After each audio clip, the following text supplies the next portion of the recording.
Hello everybody and welcome to the middle of the desert. We are parked here at the intersection of Vulture Mine Road and Aguila Road. Today we're going to be heading out into the desert to do a little bit of new exploring. Now the town of Wickenburg and Vulture Mine are just to the north of us here.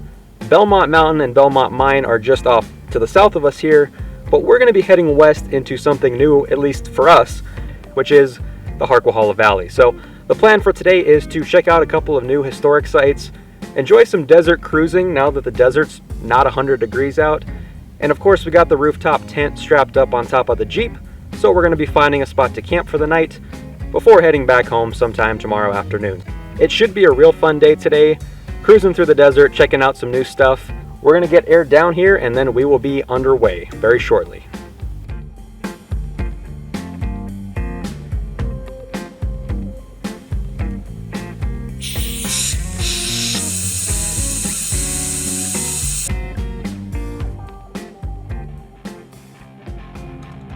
After airing down, I continued west on Aguila Road. The road was extremely wide, smooth, and fast-moving. The views remained wide open as the road followed along the Hacienda Plain and headed towards the Harquahala Mountains.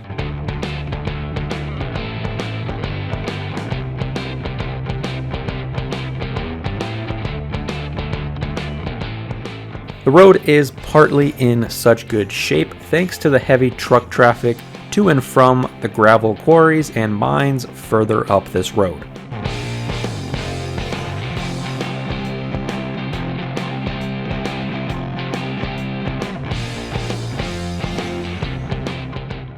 After passing the 10-mile mark, the trail slowly and gently climbed as I passed through a pretty scenic section. The trail turned to the south, and I quickly pulled off the main road to check out the first stop of the day.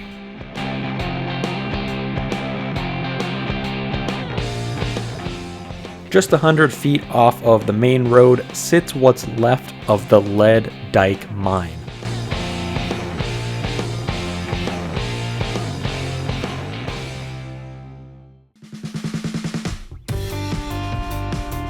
I hopped out on foot to check out what little remains of this past producer.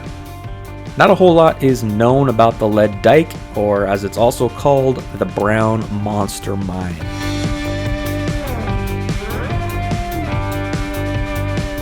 At least one vertical shaft remains today, and a decent amount of tailings piles are found around the mine.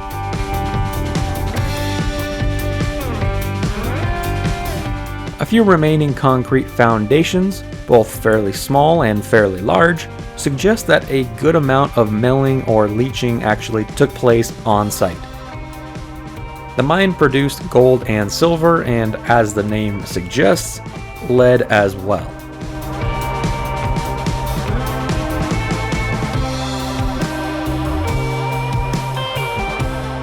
After checking things out for a little while, I got back to the Jeep and returned back to the main road.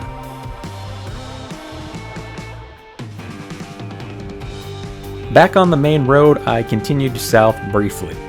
After just a bit more driving, the main road went left and I split off to the right, finally getting on to some lesser traveled trails.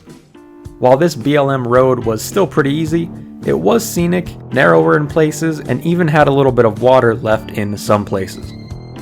While there was a 0% chance for rain on my trip out, the clouds developing overhead certainly weren't convincing me of that. An old corral, complete with a nice rustic windmill, sat just alongside the trail a few more miles in.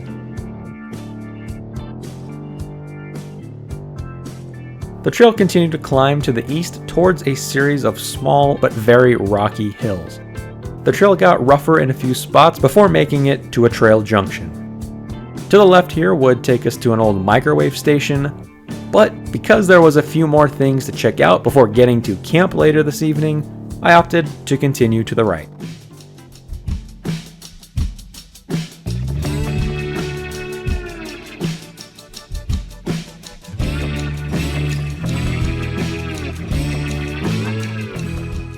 The trail headed north as it dropped back into the expansive valley below Harquahala Mountain.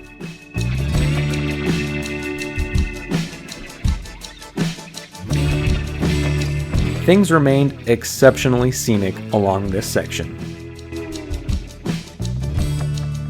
After a couple of miles, the trail got easier again as it turned to the left and I arrived at a large clearing on the north end of the hills. Okay, so we made it to one of the spots that I think I actually might camp at. Gonna grab some lunch. We're having MRE today. I'm doing an MRE for lunch in hopes that I will actually cook a slightly more nutritious and healthy dinner. So we're gonna eat this, and then we're gonna head out to the Purple Pansy Mine, which will probably be our last stop for the day. It's just up the trail a little bit, so I'm gonna get to this and then we will get back on the road.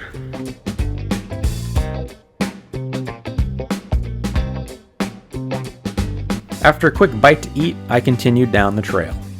Not far from the clearing where I had lunch, I turned south off the more traveled road to head due south towards our next destination.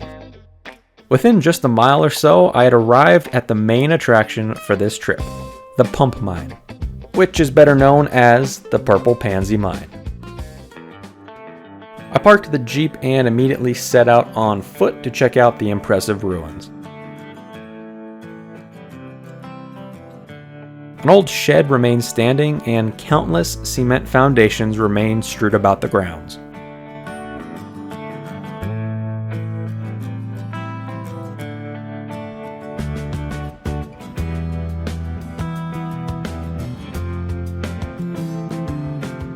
Water tanks, leaching ponds, and other mining remnants remain on site. Stairways that once led to something important now lead to nowhere.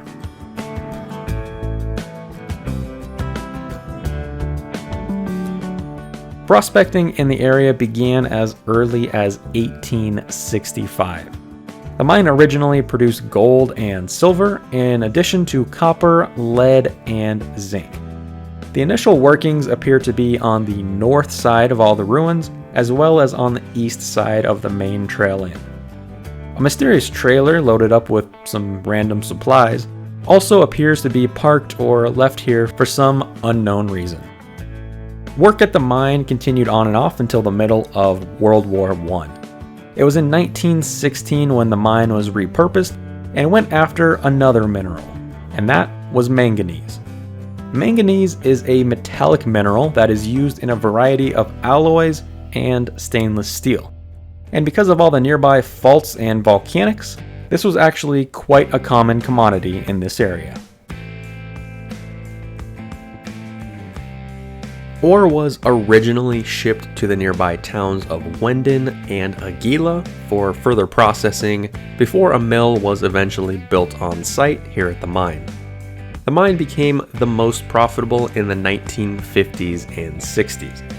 It was at this time when it was purchased by the Ambrosia Mining Company, who owned and operated many other mines and open pits in the area. The mill at Purple Pansy ran with varied success. The Ambrosia Mining Company would later construct a larger, more successful mill a few miles to the west, but more on that later. The Purple Pansy produced nearly 1 million tons of ore, which assayed at around 8% manganese, before it was eventually closed down sometime in the 70s.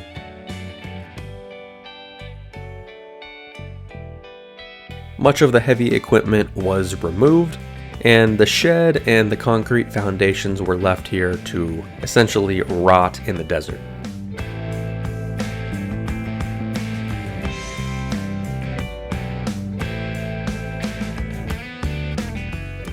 After spending some time at the Purple Pansy, I continued south to check out one last thing before heading to camp for the night.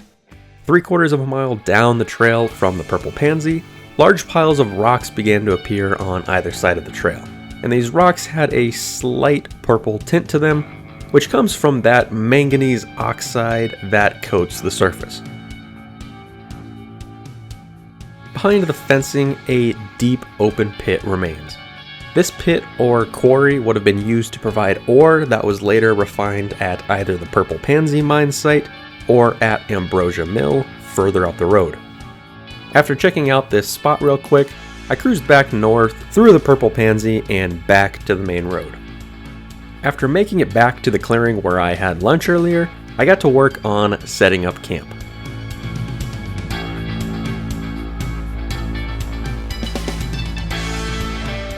The tent took less than 3 minutes to deploy, and the kitchen, table, and chair quickly followed.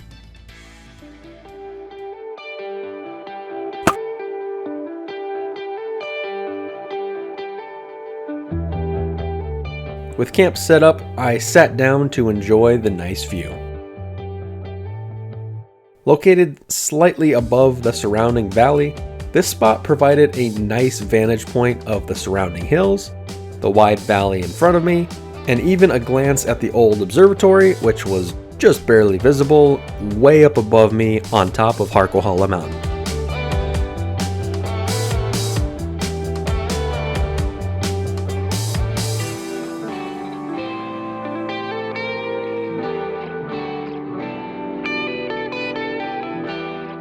It was a nice evening with mild weather and an early sunset.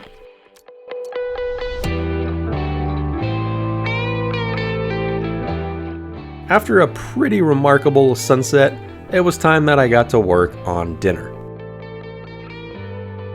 Tonight I'd be having something fairly simple but delicious: chicken and rice. I fired up the propane stove, got the chicken on the cast iron, and mixed in some rice. Nothing fancy, but it was pretty good. The weather was getting a bit chilly, so I got a small fire going in the nearby fire pit. I enjoyed the warmth before eventually letting it go out and enjoying the night sky above me. With some very light clouds and no moon to speak of yet, the view of the stars and the Milky Way above were incredible. After a little while, I did end up retreating to the tent and got settled in for the night.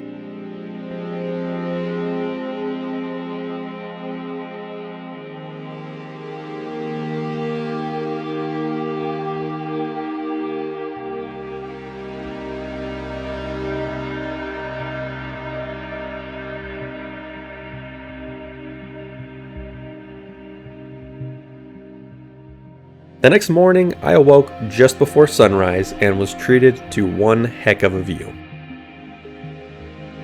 The golden light from sunrise began peeking up over the horizon and slowly filled the surrounding valley as I eventually got up and around. I made a quick breakfast of oatmeal and some questionable coffee before working on cleaning up camp. I folded the tent back up and loaded the Jeep. Alright, so we have our camp all buttoned up, all cleaned up, like we were never here. Actually a really great campsite. I'll probably end up coming back here one day. But I just want to talk real quick about last night. So it was only the third night up in my rooftop tent, but so far I want to say it was probably the best. So as of right now, I'm kind of starting to get the hang of it. I'm starting to understand how things work and what the best methods of setting it up and taking it down are. So I'm really pleased with the experience here last night, and this is the kind of trip that I want to start getting more into, spending a day or two or three doing those multi-day trips where we're doing some Jeep exploring, but we're also camping along the way. So this may have been a little bit longer of a trip than I would have done in the past, but I'm hoping to start doing quite a few more of these. Having all the other gear, cooking stuff is also nice to have as well. Now I'll probably keep refining that a little bit more in the future, but just a quick comment about last night. Pretty good night. I proceeded westbound on the trail as it remained easy for the most part, with a few places of washouts and rocks on the trail. About 5 miles west of camp, I made it to one of our last stops before hitting the pavement. I followed a washed out side trail that ended at a locked gate. The property didn't really have any visible or readable signs. However, with the metal gate and the barbed wire all around, it was locked up fairly tight. A few old remnants left outside of the fence sat on the ground, which included some metal tanks dated to 1958 and some other things as well. Most of the good stuff, however, was inside of the fence. Luckily though, I had another way to get a peek at this historic stop. This is Ambrosia Mill. Ambrosia Mill was built by the Ambrosia Mining Company to process ore from the nearby mines, which included the Purple Pansy and Blue Hope mines nearby. A flotation mill was built on this site and operated extensively in the 1950s. The mill was able to process around 500 tons of manganese ore a day, with the final product assaying at around 40%. The mill today still contains numerous old pieces of equipment that was left on site when it was abandoned sometime in the 60s or 70s. One interesting thing is that this mill had a runway, which has since grown over, but definitely begs the question, why? Perhaps this was built after the mill shut down, but it still is pretty peculiar to see this configuration. After getting a bird's eye view of the mill site, I brought the drone back down. To the north from this point, I was also able to get a glimpse of the natural arch up in the hills north towards Aguila, which is known as the Eagle Eye. I returned to the Jeep and continued on. The trail quickly reached Eagle Eye Road, and I headed south a couple of miles to our final stop for this adventure. Just a few miles south and then a few more miles east on a slightly rougher trail, I eventually made it to the last stop. The Black Rock Mine was another manganese mine that was discovered in 1916. The Black Rock wasn't as productive as the Purple Pansy, but it was another example of the numerous manganese mines that dominated this area. After looking out at the mine, which had a few tunnels in the bottom, as well as some sedans parked down in the pit, I decided to return to Eagle Eye Road and begin the journey back home. Once the Jeep was aired up, I was back on pavement and headed back towards Phoenix. This fun 2-day trip through the Harquahala Valley was a lot of fun. There was plenty of historic sites to check out, a nice variety of trails to explore, and of course it was great getting out in the tent again and taking it out on more of a full run. Anyways, that is going to be it for this adventure. Thanks for watching, and we'll see you on the next one.